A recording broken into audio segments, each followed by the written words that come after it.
In today's computer lab, we'll go through GATK best practice on germline SNP calling. We'll first look at the reference genome and the different datasets, and the BAM file, and how to do the data pre-processing for both DNA and RNA sequencing data. Then how to use haplotype caller to call germline SNPs and the indels, and then how to do a basic hard filtering and how to do a functional annotation. Let's start with look at our reference genome from IGV. In order to use IGV on Owen's OSC, you have to launch Xmin. So here is where to launch it. Just click the Xmin. Once you click it, you won't see anything on your screen, but it's already launched. Now I already connected with Owen's. And in our project directory, you should already copy the DNA-seq folder into your own directory. Now, since I already installed a IGV in Owen's, so I will just launch the IGV from our project directory.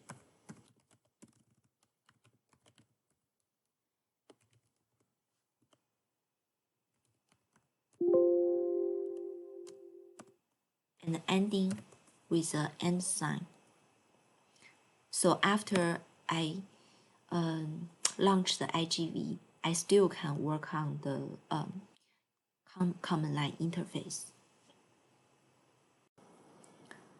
Now the IGV has already been popped up in the CrossMin window. And in the upper left corner is a drop-down menu. Show the most recently used reference. For me, it's human 1000 genome, BRCH37 with decoyed genome. And for you, I think it should be the human HG38, the newest version.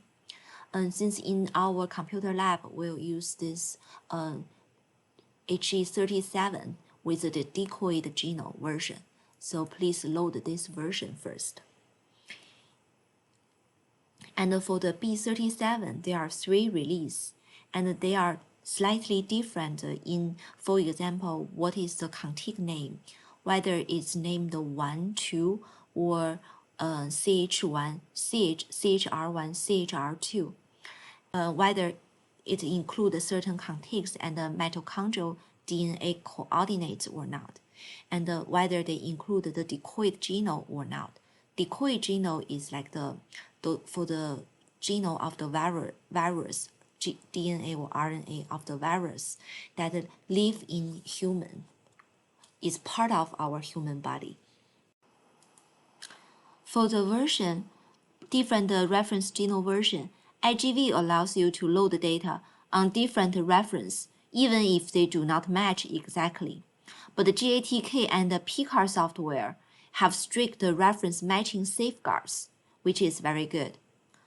And we are using a version of B37 human genome reference, contain only a subset of the chromosome 20.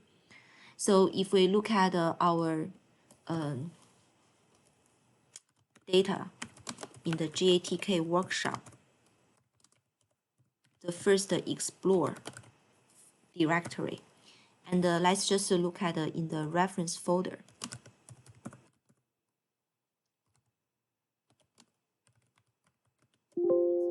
File. You can see it's only contain chromosome 20 and part of it.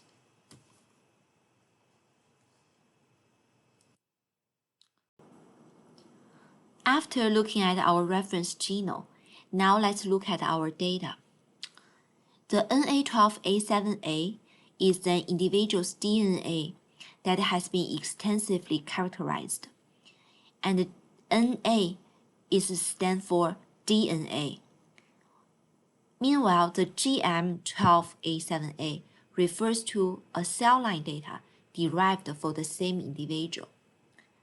And this people is part of a 17-member pedigree known as CEPH pedigree 1463.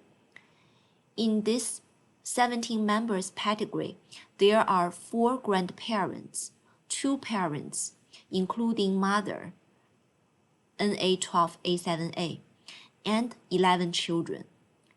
This family is in Utah, and the CEU trial is a trial of 2 parents, this mother, NA12A7A, and the father, and 1 child. And the CEU trial is a widely used golden standard for evaluation variant call. We'll begin with 3 different types of data. First, mother BAM is a whole genome sequencing data. It's a pair-end 150 base pair reads. And the mother ICE and mother NEX are exome datasets. It's using different exome capture library. And the mother RNA-seq.bam is a RNA-seq dataset. I will start with whole genome sequencing data, load from file. It's pretty slow on ovens. If you install IGV on your laptop, it will be mastered faster than that.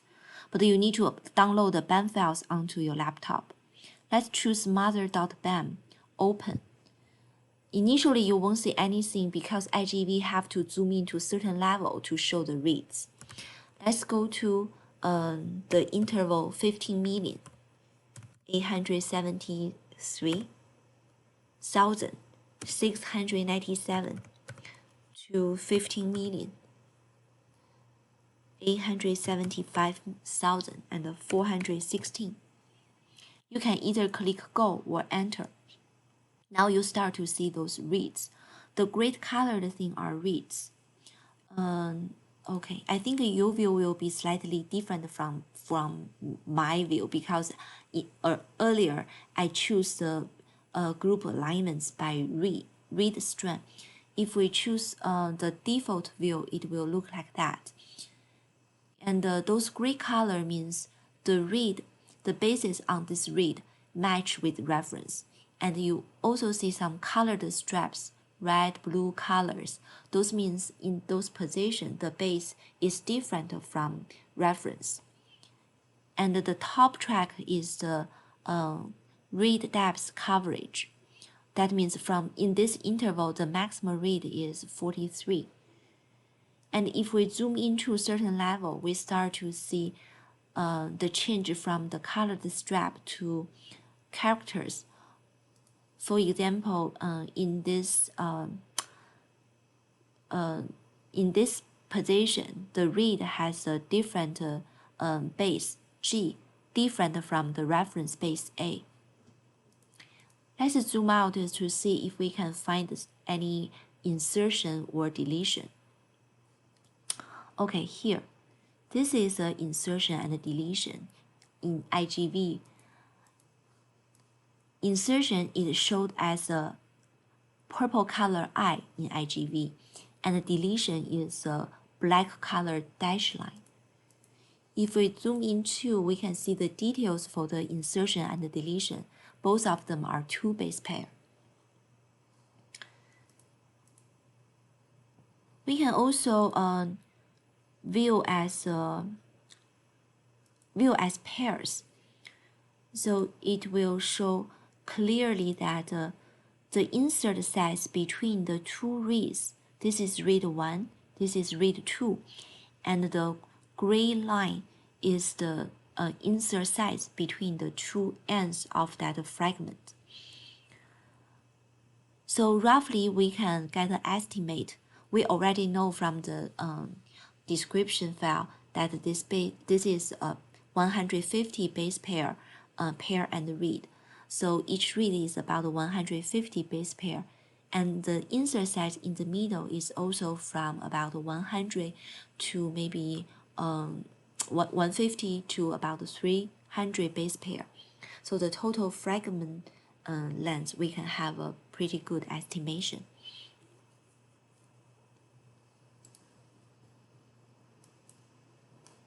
This is the default view.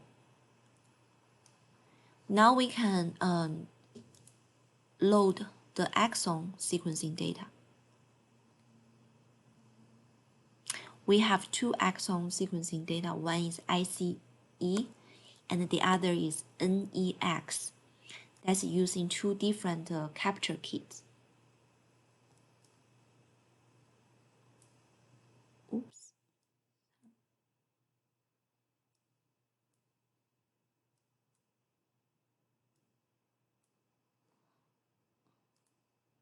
Okay.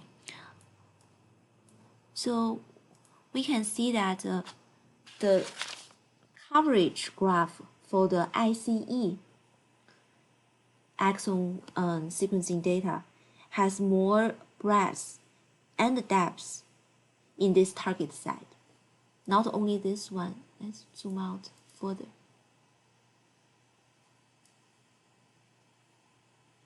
Yeah, for this one too.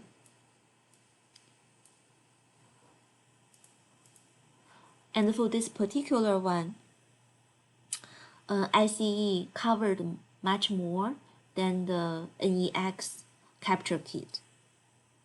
So this directly affects the ability to call variants. For this one, the ICE BAM can capture the variants here, but the NEX cannot because it didn't cover that site.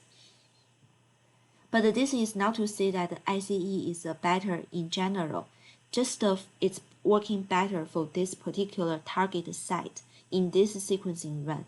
It provided more even coverage. And the point here is that exon kits are not all equivalent, and you should evaluate which kit provides the result you need in the region you care about before committing to a particular kit for a whole project. And comparing exon datasets generated with different kits can be complicated and require careful evaluation. And now let's look at the RNA-seq dataset.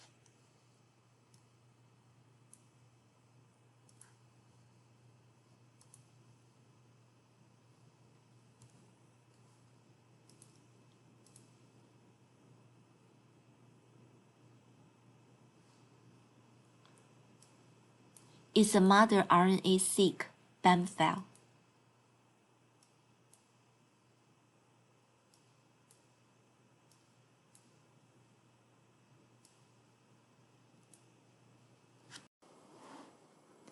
The difference between RNA-seq data and the DNA-seq data is quite obviously.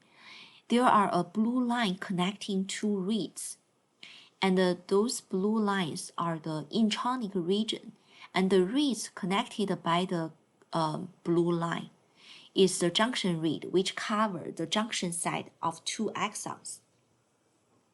If you click on the read with a blue line, it will show the cigar score. The cigar score contains some number followed by a n.